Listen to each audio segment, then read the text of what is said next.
આ કાયા પડશે તો હંસો ક્યાં જઈને સમાશે? આ કાયા પડશે તો હંસો ક્યાં જઈને સમાશે? એ ઘર બતાવી અમને દેજો સતગુરુજી મોરા, તમારા રુદિયાની અંદર અમને લેજો. અમારે ભજન તો અમે બધું કરીએ જ છીએ. આને આખી જગત છે એ 9 પ્રકારની નવધા ભક્તિ તો કરી જ રહ્યું છે. દીવા અગરબત્તી આ તે મંદિરે જાય છે. પણ તમે અમને વાત આપી છો તો અમારે કઈ રીતનું ભજન કરવું હોય, એમ કઈ રીતે એમાં અમારે સ્મરણ કરવું, કઈ રીતે તમારું ભજન કરવું, એ ગુરુ મહારાજ અમને ભવો ભવની ભક્તિ દેજો, જેથી કરીને તમે અમારથી હળગા પડો. પછી બ્રહ્મરે સ્વરૂપ તો મારી નજરમાં ન આવે. આ બોલે છે એ કઈ દેખાતો નથી ને અવાજ આવે છે તો કેમ કરીને એમ?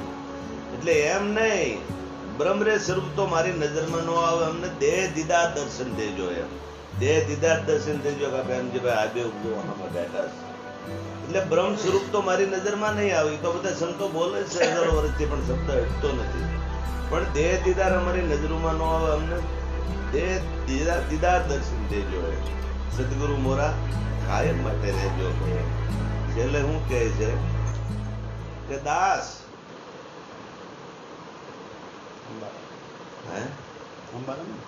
આ દાસ અંબારામ સદગુરુ મંગળના શરણમાં અમને ભવોરે ભવની ભક્તિ દેજો. ગુરુ મહારાજ અમને શરણમાં લેજો.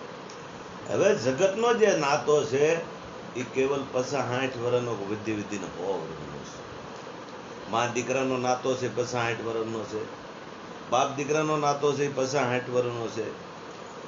પતિ પત્નીનો નાતો છે એ પણ 50-60-70 કે વિધિનો 100 વર્ષનો. એકવાર પત્ની પહેલા જાય છે અને કાં પતિ પહેલા જાય છે.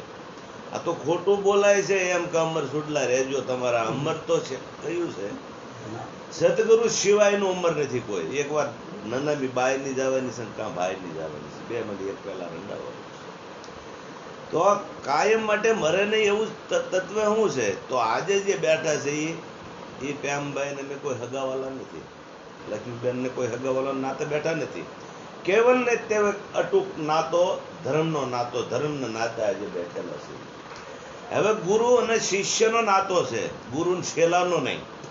ઓલા જે 5મા ગુરુ પાઠ કરીને કંઠે ગુરુ જે કંઠે બાંધી અને કાનમાં ફૂંક મારે છે કે માતા પિતાની સેવા કરજો, ભગવાનનું નામ લેજો, એ તો આશરો છે. એ 12 મહિના આવીને ધોતી પોતીને તમારી પાસે માણું ઘઉં બાજરો લઈ જાય. એ ગુરુ અને શેલા આ જે નાતો રહ્યો ગુરુ અને શિષ્યનો નાતો છે. કારણ કે ગુરુ મહારાજને એ શિષ્ય છે ને એ માથાના તાજ સમાન છે. અને શિષ્ય ને ગુરુ છે ને એ વિષ્ણુથી વિષ્ણુદેવ એની કરતા શેષ જેને ભગવાન માની લીધા છે. આ ગુરુ શિષ્યનો અટૂટ નાતો છે. હવે આ જે નાતો રહ્યો એ યુગો યુગનો છે. ઓલો મેં નાતો અગાઉ તમને કીધો એ 50-60 કે 100 વર્ષનો. પણ આ જે નાતો રહ્યો આ ધર્મનો નાતો, આપણે ધર્મના નાતા જે બેઠા છે હવે એ નાતો છે એ અટૂટ છે, એ ક્યારેય તૂટ થતો નથી. એટલે એ નાતો છે એ કાયમનો છે. કેમ કે આદ અનાદનો નાતો છે મારે, નવો નથી નાથજી હો નાથજી. પણ ખૂટલ તો બોલ્યા એ ખોટો કરે છે, ખેલ રે ધણી રે મેં તો એ ધારી લીધા ગુરુદેવ રે અવર કોઈનું નહીં રે લવું હવે નામ રે ધણી રે મેં તો. હવે આપણે ધણી ધારવો પડે છે. કોને ધારવો પડે છે? આપણું જે મન છે અને વર્તી કીધી છે, આ વર્તી છે એ આડાવળી ભટકે છે. આ વર્તીને મૂળ ઘરે લાવીને સુરતી બનાવીને છે અને શબ્દ છે એનો ધણી છે. શબ્દ અને સુરતાનું કેવલ આની અંદર મિલન કરવાનું છે. જે વર્તી આડાવળી જાય છે, કાશી જાય છે, મથુરા જાય છે, હરિદ્વાર જાય છે, એને મૂળ ઘરે લાવી અને શબ્દને અરે આનો મેળ કરવાનો છે. એટલે પરણે શબ્દ ને સુરતા નાર સંયમપર ગુરુના દેશમાં જે ઝુકતી ઋષિ છે એને સંતોએ સંયમપર કીધો છે. હવે આ સુરતા રાણી જો વર્તી મટીને સુરતી બની જાય તો પછી આને ક્યાંય કાશી મથુરા હરિદ્વાર પછી એને ક્યાંય ભટકવું પડે? બાપુ નીચે પડે પછી ક્યાંય એ ભટકતી નથી. પછી એને જાત્રાનો જવું પડે, પછી એને બીજે ત્રીજે ક્યાંય ગુરુને મૂકી અને પછી જાતી નથી. કારણ કે વિભિચારી નારી હાલે વલકતી અણ લેખે ખાવે લાતું, પણ પતિવ્રતા હોય નાર પદમણી ઈ જાણે છે પીયુંનું ખાતું. દીકરી જ્યાં સુધી કુંવરી હોય ત્યાં સુધી ઢીંગલા પોતે રમતી હોય, પણ લગ્ન થઈ જાય એને પતિ મળી જાય પછી ઢીંગલા પોતે રમવાનું બંધ કરી દે છે. એમ આની અંદર વર્તી જે ભટકે છે, કાશી જાય છે, મથુરા જાય છે, હરિદ્વાર જઈને મટાડી અને મૂળ આનો જો પતિ મળી જાય, જે ગુરુ મળી જાય શબ્દરૂપી, તો પછી આને ફટકાર છે એ મટી જાય છે. વાત કેવલ ભીતરની છે, પણ જગતને બાહિક લાગે છે કે આ ઓલા ગામના નાના દાઢી નથી, નાના મૂસું નથી, આને જટા નથી, નાના ભભૂત નથી, નાના ભગવાન નથી, અને આવડા બધા બાપુ બાપુ કહે છે ગાંડા થઈ ગયા છે. હવે એ જ્યાં સુધી દ્રષ્ટિ નહીં ખુલે ત્યાં સુધી ગુરુ મહારાજ હું છે એની દ્રષ્ટિ નહીં ખુલે. કારણ કે આ બોલે છે ને જો ન્યા ધ્યાન વયું જાય તો એને પછી કાંઈ બધું ભ્રમણા ભાંગીને ભૂકો થઈ જાય છે. પણ જ્યાં સુધી ઘાટ દેખાય છે ત્યાં સુધી ઘાટના દર્શન ત્રણ કાળમાં થાય નહીં. એટલે જગત આખું ઘાટ જોયેલું છે, દાઢી જટા હમણાં આડંબર કર્યા હોય, બાપુ બહુ બાપુ હારા, પણ બાપુનો ભેદ ક્યારે જાણ્યો નથી કે આ બાપુ બન્યો છે તો શું કામ બન્યો છે, એનો ભેદ જાણ્યો નથી. કોકનું લીધું હોય ને પાછું દેવું નથી એટલે બાપુ બન્યો છે, કામ નથી કરવું એટલે બાપુ બન્યો છે, કાં કાંકનો ખૂન કર્યો છે એટલે બાપુ બની ગયો છે, અને કાં ન કરવાનું કામ કર્યું છે એટલે બાપુ બન્યો છે. અને એવા જે ઢોંગી છે એવા તમે જુઓ તો બધા ધ્યાન નહીં દે. તો આમાં વેશ તમારો જે કાંઈ હોય, દાસી જીવન બાબત તમે જુઓ, મોટી મોટી મૂછું, મોટો મોટો પાઘડો, પાહાબંધી કડિયું, દોરણા વાળો સોરણો, ક્યાં રંગવા ગયા હતા ભાઈ? જેસલ જવો, તોલ જવો, જલારામ બાબા જવો, આ ધના ભગત ધોળાની અંદર થઈ ગયા, ક્યાં રંગવા ગયા હતા એ કડિયું પાઘડે? છતાંય એને કીધું છે કે 9 મહિના તું વસ્યો ઓદરમાં, બહાર આવ્યું તો બાવો બન્યો તારો મનવાનો રંગ્યો, બાવા તે તો રંગ્યો છે કપડો. રંગવાનું છે મન. અને આ જગતના બધા લોકો છે ને એ આડંબર કરી અને આ ઉપર રંગીને બેઠા જગત છતાં આંધળે કે જે ભ્રમાણા કરે છે, શબ્દ ઉપર જોતે નથી, એ તો બસ આડંબર જોઈએ છે. તો જો એ સંત હોય ને સાધુ હોય તો એ જેલ ભોગવે બાપા, એ કોઈ દિવસ જેલ ભોગવે નહીં. દાસી જીવનની ઉપર સંકટ આવ્યું તો હાટ કોરીનો, પણ હવારનું થયું તો એના તાળા તૂટી ગયા અને જેમ છે એનું કાર્ય થયું.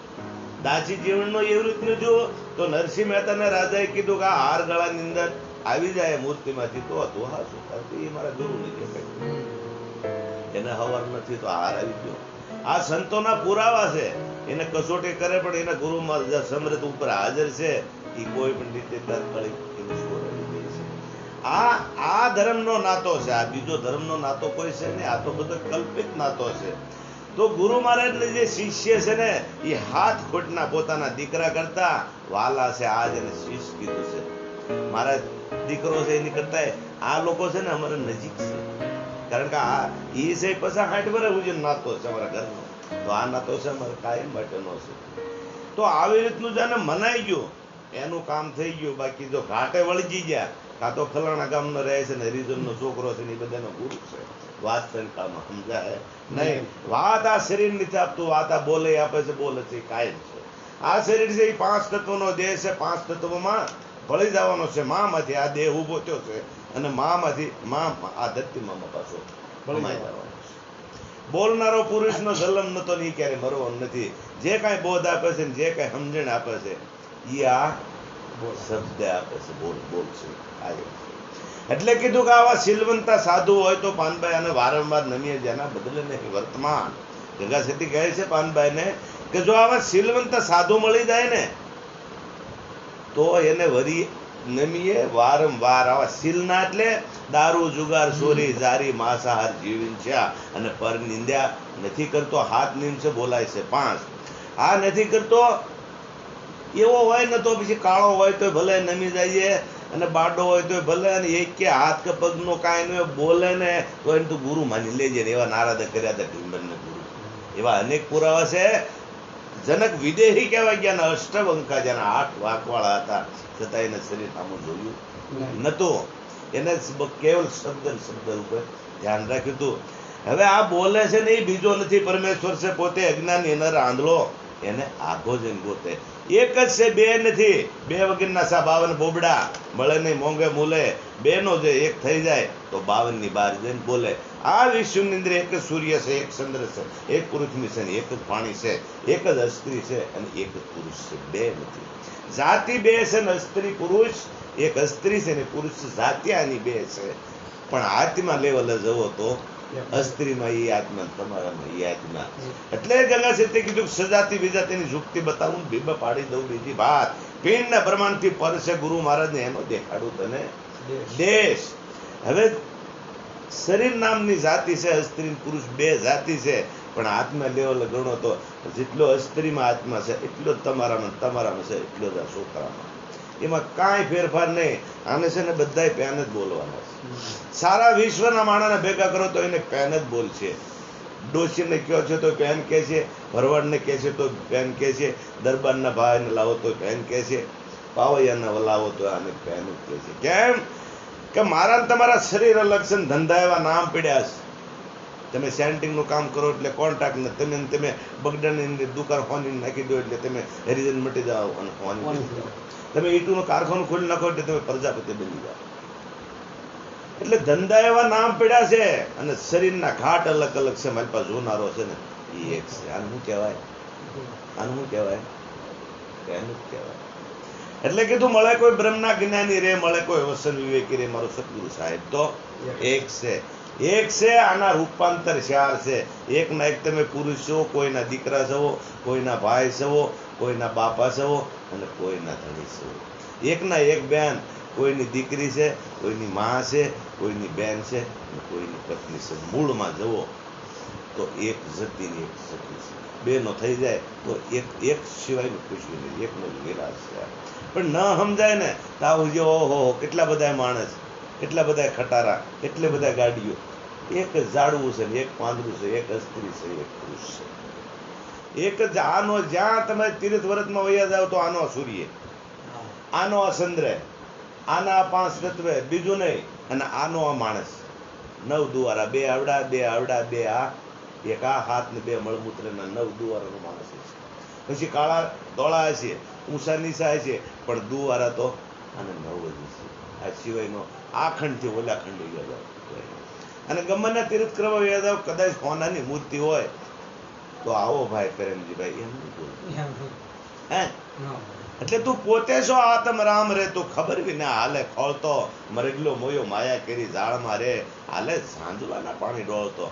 આમ ક્યાંક જાઉં લોસો લઈ લઉં, આમ ક્યાંકથી જાય લોસો લઈ લઉં, આમ ક્યાંકથી જાય લોસો લઈ લઉં, ક્યાંય નહીં મળે. તું પોતે છો આત્મ રામ રે, તું ખબર બી ના હાલે ખોળતો, મરગલો મોયો માયા કેરી જાળમાં રે, હાલે સાંજવાના પાણી દોડતો. મરગલાને બહુ તરસ લાગી એટલે દોડવા માંડ્યો. ઓલા ઝાંઝવું તડકાના જોવો તો ઝાંઝવા બળે. અને આમ જોવો ને તો આપણને આમ પાણી હોય ને એવું રોડ ઉપર લાગે. હવે ન્યા જાય ને તો ત્યાંથી આગું હોય, ન્યા જાય તો ત્યાંથી આગું હોય. હવે મરગલો મોયો માયા કેરી ઝાડ મારે, હાલે ઝાંઝવાના પાણી ડોળતો. દોડીને તું થાકી જવાનો, એમાં તારું કાંઈ નહીં વળે. ગુરુના ગુણ ગાયા તારે તો એના સરે કે. ત્યારે એ દોડતો પરેશમાં પલ્લી ગયો અને સંત આમાં મળ્યા અને કીધું ભાઈ કેમ બહુ દોડે છે? એટલે પાણીની ભેંસ બહુ લાગી છે, પણ પાણી હારું આગળ વયું જાય છે. ક્યાં છે કે સામું દેખાય છે. તું કઈ બાજુ લે આવો છો? હું આ બાજુ લે આવું. પાછું વળીને જોયું, પાછું વળીને જોયું તો ન્યાય નહીં દેખાય છે. એટલે માણસને એમ કે ક્યાં છે કુદરત, ક્યાં છે? તું પોતે છો આત્મ રામ રે, તું ખબર ના હાલે ખોળતો. મરગલો મોયો જેમ માયા કરી જાળ મારી એમ હાલે ઝાંઝવાના પાણી ડોળતો. હવે દાટેલું છે ને ખોળતો નથી, ખોળે છે છેટે. હવે એમાં તને સાહેબ કેમ કરીને ભેટે? દાટ્યું છે ને ખોળતો નથી. હવે અહીંયા આવડ્યા લાદીને એટલે દાટ્યું છે અને ઓલે પર તીકમ લેના માથમાં ખોદે તો ક્યાંની મેળ પડે? અહીંયા ખોદે તો જડે. આ તો અહીંયા 10 ફૂટનો ખાડો કર્યો, અહીંયા 20 ફૂટનો ખાડો કર્યો, આખા ખેતરમાં નીકળ્યા, ખાડા કરી નાખ્યા. એટલે નેનને વળી ગયો તો પાણી આવી ગયો. આવું માણસનું બોધવા ઉપદેશીનું તો નથી સમજાય, એનું તો છે. પણ સમજેલા હજી છે ને ટીપણા ટીપસ સમજેલા છે ને એ હજી ઢીંગલે કોઈ રમે છે. એનો દુઃખ સંતોને થાય છે. એટલે એને દાસી જીવનને એટલે બધા 17 ગુરુ કર્યા તો એને પછી આ મનડું માન્યું નહીં અને જાત્રા કરવાનું પરિયાણ કરી નાખ્યું. પછી તો એને થયું જરાક પૂછું તો ખરા કે ભીમ સાહેબને ટપાલ લખી કે જાત્રા કરવા જાઓ, સંઘ જાય છે અને મફતમાં જવાય છે. ત્યારે એને કીધું કલ્યાણ સાહેબને કે હે કલ્યાણ, આ રંગીલો પુરુષ છે પણ આને હજી કાંઈક ભેદ રહી ગયો છે, તું જરાક જા અને એને મીઠો ઠપકો આપજે અને આ મારો સંદેશો તું આપજે. હે એને કીધું કે આ હો શિખામણ દીધી તે આમથી તોય રહ્યા એવા નેવા. એટલે આ ગુરુના શબ્દ તમે રુધિએ ધરો, કાં ફરો છો વાંજણિયું જેવા. એટલા બધા તને શબ્દ આપ્યા તો તને લાગ્યું નહીં કે ભલામણ કે એવા મીઠા ઠપકા સંતો આપે છે, પણ એનો એક જ જગ તારણ કારણ દેહ ધરે. સંતો ઠપકા આપતા હોય, ગાળ આપતા હોય, પણ છેલ્લે એનો હેતુ શું છે? તારવાનો જ ભાવ હોય છે. કુંભાર માટલું બનાવી નાખે, માટલું બનાવી નાખે ને પછી એક એટલું મોટું લાકડાનું ટપલું રાખે છે. ટપલું રાખીને ઢબ ઢબ ઢબ ઢબ કરવા મળે, આપને તે કરવા આમૂલે કરતો હોય છે, પણ એ ઘાટ ઘડે છે, પણ ટપલું મારે છે, પણ અંદરનો બીજો હાથ ક્યાં છે એનો? એનો આડો જ છે એમ. કારણ કે એનો ઘાટ ઘડવા હાટો એને આમ આડો હાથ રાખે છે, પણ એને મૂળ હેતુ શું છે? ઘાટ ઘડવાનો છે. તો અમે એમ માલી જ સહી, અમારે કોઈની પાસે કાંઈ જોતું નથી. ગુરુ મહારાજ આ જે નામ આપ્યું છે ને, આ જે વાત આપી છે ને, એથી આ વિશ્વમાં કોઈ મોટું નથી. કાંઈ પણ સંપત્તિ છે ને એ અમારા માટે તણખલ્યા સમાન. કારણ કે એસો આનંદ સંત ફકીર કરે એવો આનંદ નહીં એમી રેમે. આ જે વાત આપી છે ને એ કદાચ આખા વિશ્વની સંપત્તિ લઈને અમારા ઘરે ઠલવી જાય તો અમે થૂકી નાખીએ કે આને લઈ જા. આ વાતથી આનું કાંઈ દોડ્યું આવું એ વાત છે. અને અમારા ગુરુ મહારાજ એમ કીધું આ વાત તો તું રસ ભરી ભરીને પીજે, અને કોઈ પ્રેમી જન હોય ને તો એને પાજે. ગુરુ મહારાજના શબ્દને લઈ અને પ્રેમી જન છે ને જાય છે, બીજા કોઈને કઈ કહેતા નથી. કોક કહે સીતારામ તો સીતારામ, કોક એમ કે બે વાત કરો તો વાત કરીએ છીએ, નથી સાંભળતો ને અમે મૌન રહીએ છીએ. અમારા ગુરુના શબ્દો કેવલ હાલી છે. પ્રેમી જન હોય તો અમે હાલતા હાલતા વૈયા જઈએ. અહીં ભાવ એવો હતો એટલે અમારે આવવું પડે. આજે અમારે ચાર કીધા આજ આવડું જ છે. મોટો સંત પોતું કરી હતો પરમ દિવસ, કાલ પાસે બહાર ગયા હતા, આજે આવ્યા તરત પાસે નીકળી ગયા. કોઈને કાંઈ જોતું નથી. પણ તમે દારૂ પીતા હશો કાયમ 60 રૂપિયાનો, 50 રૂપિયાનો, 100 રૂપિયાનો, એ કમસે કમ તમે આગળ ન જાઓ. અને તમે જો દારૂ પીતા બંધ થઈ જાઓ તો 50 રૂપિયા તમારા બચી જાય. ઘરે ધમાલ કરતા બચી જાઓ. હવે એ જ પૈસાનું તમે ઘરે બધા લઈને ગાંઠિયા, ભજીયા, જલેબી લઈને ખાઓ અને બધા આનંદથી રહો. કાંઈ આગળ ન જાઓ તો કાંઈ નહીં, પણ એક નિયમમાંથી જ બચી ગયા. એક ઘર બરબાદ થતું અટકી ગયું. બસ આ જ અમારો હેતુ છે, બીજું કાંઈ હેતુ નથી. એ માટે થઈને જો કોઈકને શબ્દ અડે તો ઠીક છે, આનો ભલે શું ઓછો થાય. અને જેમ બોલે ને એમ સંતો એમ કહે છે ને આવરદા ઓછી થાય છે, પણ બીજો કદાચ જાગતો હોય ને તો આવરદા ભલે ઓછી થાય, પણ સાંભળીને રહેવાતું કરીએ છીએ. મોટો અજબોપતિ હોય ને કે વાત કરો તો નહીં. દાસ સતાન અમારા પાલિતાણાની અંદર એમ કીધું તો આ ઠાકોર સાહેબ જે હવામાનનો બંગલો કહેવાય ને, ઠાકોર સાહેબ આવ્યા અને એને કીધું કે સતાર સાહેબ તો તમે તો રંગીલા છો ને, ભજન ગાઓ કે. તારે કે એ તો મારા મોજ આવે તો ગાઓ. શું પૂછો છો મુજને, હું શું કરું છું? મને જ્યાં ગમે ને હારું છું. નથી બીક કોઈની મને આ જગતમાં, બસ ફક્ત એક મારા ગુરુથી ડરું છું. શું પૂછો છો મુજને, હું શું કરું છું? એટલે અમારે બસ એ સંતોની છે, એ જ મતવાળી વાત જેવું માને. પણ જેને સાંભળે છે, જેને જિજ્ઞાસા છે, જેને આ વાતનો કંઈક ભાવ છે લેવાનો, એની આગળ વાત કરીએ છીએ. બીજે જાતા નથી. ભાવ છે ને કદાચ રાડાનું સાપરું હોય ને તો નો બેસી જાય છે, અને હાથમાળનો ઝરૂખો હોય ને ભાવ નથી ને તો ન્યાય અમે જાતા નથી. બસ આ સંતનો મત એ જ અમારો મત. બોલો સતગુરુ સાહેબ જય.